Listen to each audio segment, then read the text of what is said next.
Hi guys, happy Witchy Wednesday. So, alright, today I kind of wanted to go over, last night I kind of watched a few clips and bits and pieces of Psycho, and I wanted to kind of cover that story, because it's evidently based on another serial killer. So, alright, so the true story behind Alfred Hitchcock's Psycho. This is going to be interesting too. I do remember, I think if it was in connection with, what was it in connection with? It was in connection with Ed Gein. So, I don't know if this is based on Ed Gein or not, so we will find out. So, the most fascinating part of the movie is that there is actually a real story behind it. So this book tells the chilling story behind the movie, and it's called The True Story Behind Alfred Hitchcock's Psycho. So, it's actually a book. You can get it on Nook, Amazon, and Google Play, and all of that. So we have a little bit of an introduction, which is pretty cool. So, we'll go through this. So, alright, this is just an excerpt. So, from movie buffs, Alfred Hitchcock will always be associated with a long list of Hollywood classics. I mean, who can't? The Silhouettes, who doesn't recognize that? Between 1921 and 1976, the English director known as the Master of Suspense released 52 feature films, many of which are still thrilling new audiences today. So to most people, though, he's best known for a film that's very different, Psycho. So, as his nickname suggests, that most of Hitchcock's movies are tightly plotted and intricate, using ingenious plot twists to keep viewers guessing until the last moment. Very true. Big budgets and glamorous scenery made his films as visually stunning as they were psychologically ingenious. Then, in 1959, he did something completely new. Intrigued by the low-budget horror titles that were being introduced by small independents outside the Hollywood studio system, he decided to see how good one could be if a director of his talents was involved. So this is really interesting stuff. So this is based on his horror novel. Obviously. I wish this man was still alive. I think that'd be incredible to have a conversation with him.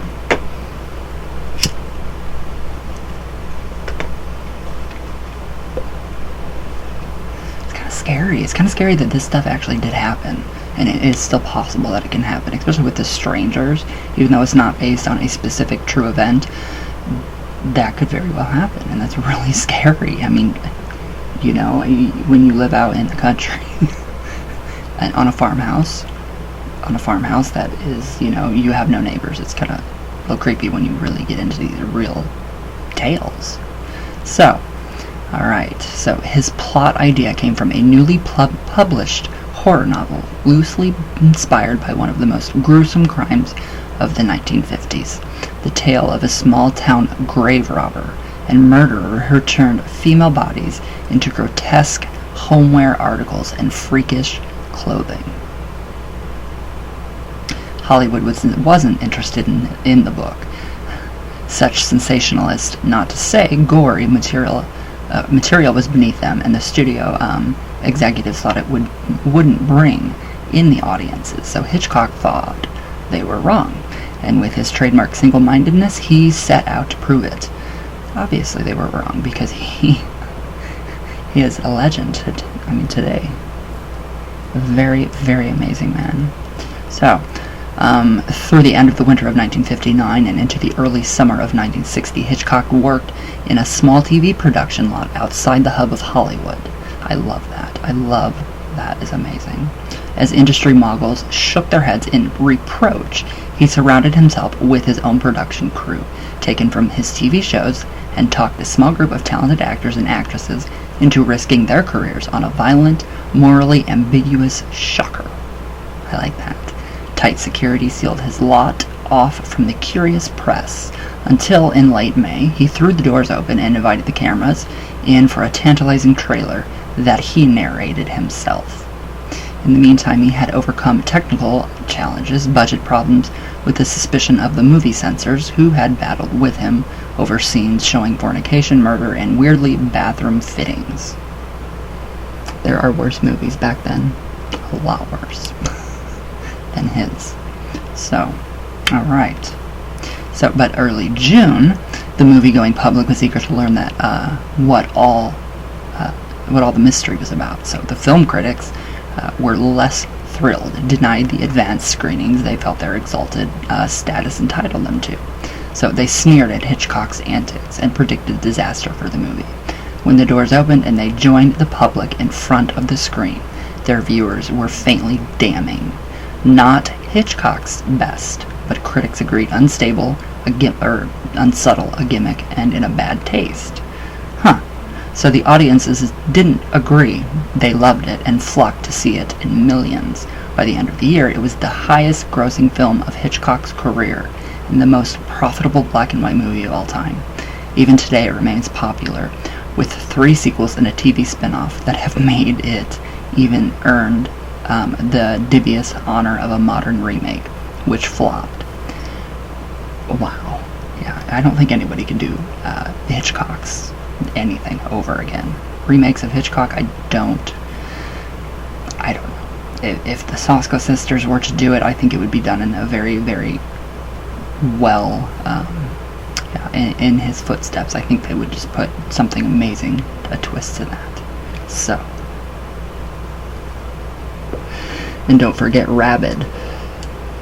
The remake of Cronenberg's Rabid is now out in select theaters. I don't know where, but it is out, and it is a film by the Soska sisters. So, I'm very proud of you ladies.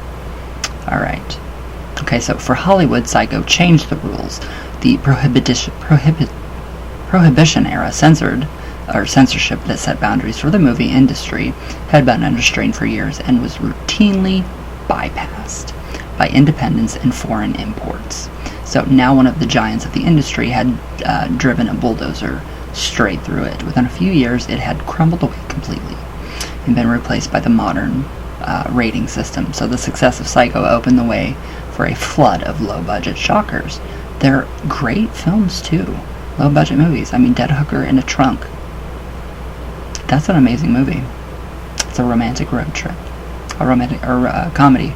Road trip comedy. I think. Maybe. So, where'd I go? I don't know where I went.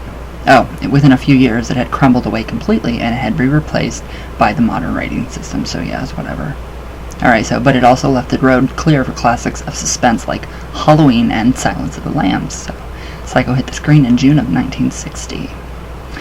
And dominated theaters for the rest of the year. It was one of the first defining events of the 60s, challenging taboos about sex and violence that had been or never had been seriously questioned before. So, it's remarkable that it all began years earlier in a tiny, conventional Wisconsin cottage. Wow. So, alright, now we have the genesis of a monster, so the creation of a monster, which is Alfred Hitchcock's, idea of creating this monster, Norman Bates. But who is Norman Bates based on? Is it Ed Gein? Alright, so for any director looking to make a suspense movie, serial killers are an obvious choice. So most homicides are on and on-offs, committed in the heat of the moment by a killer who makes little effort to cover their tracks afterwards. In fact, many of them, stricken with remorse, call the police right after to confess. You'd never guess it from Hollywood, but the words a homicide detective hears most often are probably, "I didn't mean to kill him." Odd. So, these squalid little everyday crimes don't have a lot of box office appeal, but serial killers are something else, motivated and remorseless, using intricate planning or animal cunning. Ooh, I like that, animal cunning, to evade capture and stalk their next victim. So the knowledge that they'll kill and kill again until stopped gives us potential to build suspense. I like that. It does give them a lot of potential to build a lot of suspense within the film too. And then by the end of the movie you're like, holy shit, what did I just watch? Alright, so fictional serial killers stalk many classic movies, including Dirty Harry, Halloween, The Hitcher, and the Nightmare on Elm Street franchise. Real-life killers have been also immortalized on film. The Son of Sam, Henry Lucas' Zodiac Killer, and many more have inspired directors and horrified audiences. The The murderer who's had the biggest influence on Hollywood, though, it may not even have been a serial killer. He was convicted of a single murder and confessed to a second, although some people believe he may have committed at least another 6, and there's plenty of circumstantial evidence to back that up. Even one murder is an appalling crime, but compared with the toll of John Wayne Gacy, at least 34 victims, Ted Bundy, at least 36, or Green River Killer Gary Ridgway, more than 90. He was strictly small time. Despite that, the grotesque nature of his crime inspired some of the best-known villains in cinema, including Leatherface in the Texas Chainsaw Massacre, Buffalo Bill in The Silence of the Lambs, and the most famous movie murderer of them all, crazed motel owner Norman Bates. Ooh. I love Psycho. I've always been obsessed with Psycho. I love the movie. I love Norman Bates. I just think it's great. Alright, if somebody wanted to illustrate the melting pot idea of American immigration,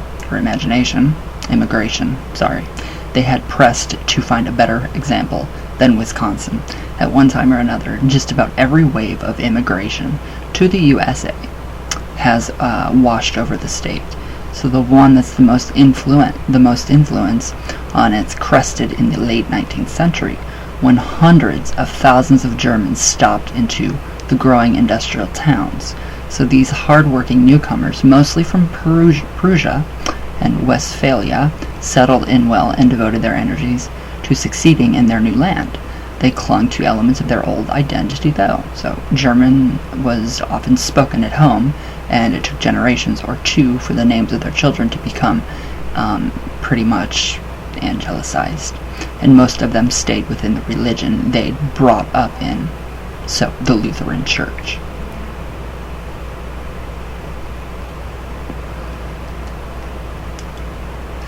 Alright, so now we have, so in July of 1878, Augusta Wilhelmina Lerck was born to 2 of these immigrants in Waruza County. Her middle name was a tribute to the first German emperor, who had been proclaimed 7 years before, and reflected her parents' pride in their Peruvian ancestry. She also brought up the Lutheran faith. So as a young woman, she married a local man, George Philip Geen, who was also of German descent, but the marriage quickly ran into difficulty. George had alcohol problems and found it difficult to hold a job, and although the couple had 2 sons, Augusta increasingly despised her husband. Their first child, Henry, was born in 1901. The second, Edward Theodore Geen, followed on August 27, 1906. To support them, George worked at a variety of jobs, including carpentry and selling insurance, while Augusta ran a small grocery store in the town of La Crosse.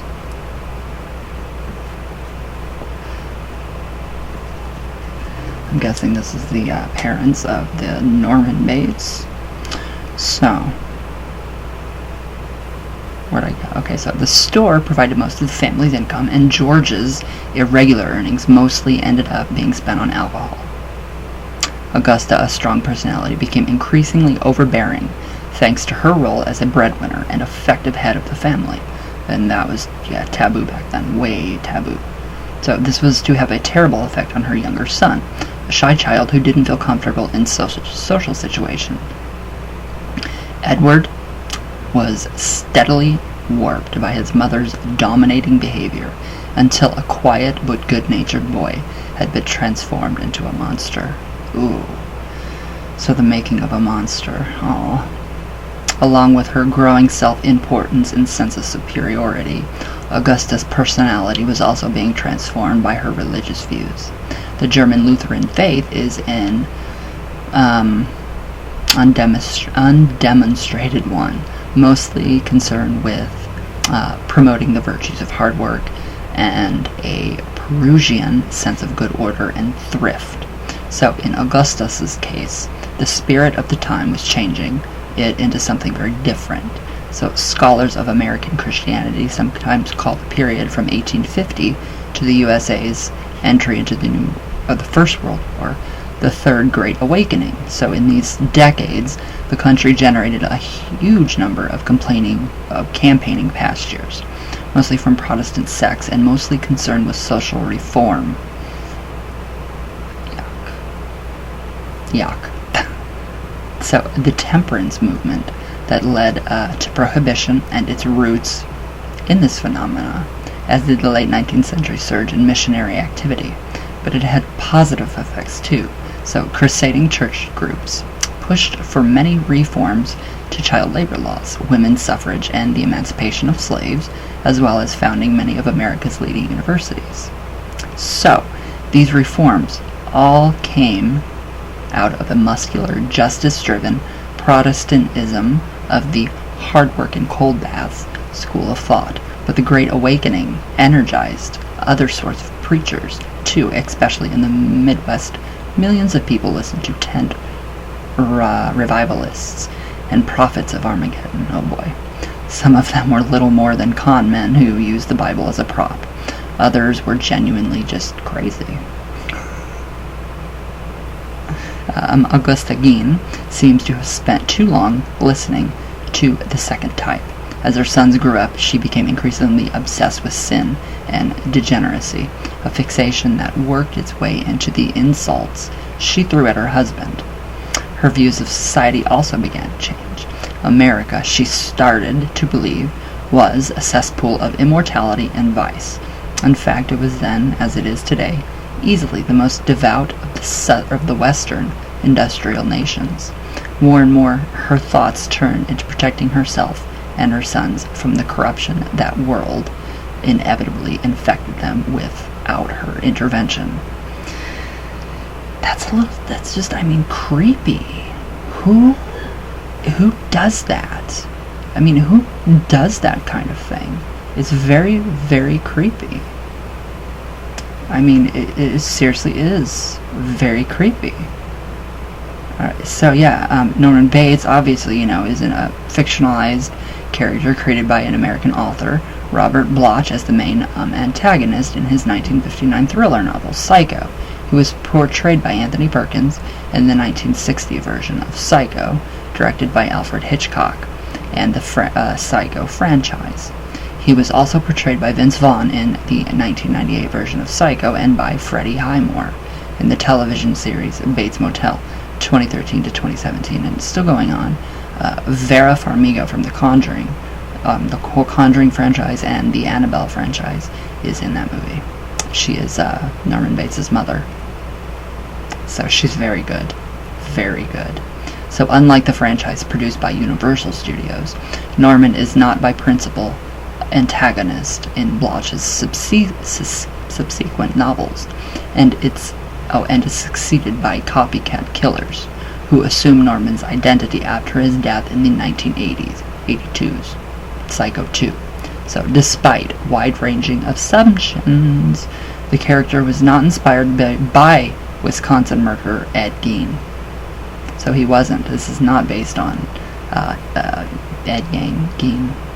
Osset Bloch later revealed that he was nearly finished writing Psycho when he first became aware of Gein and was struck by how closely the imagery character I'd created resembled the real Ed Gein, both in overt act and apparent motivation.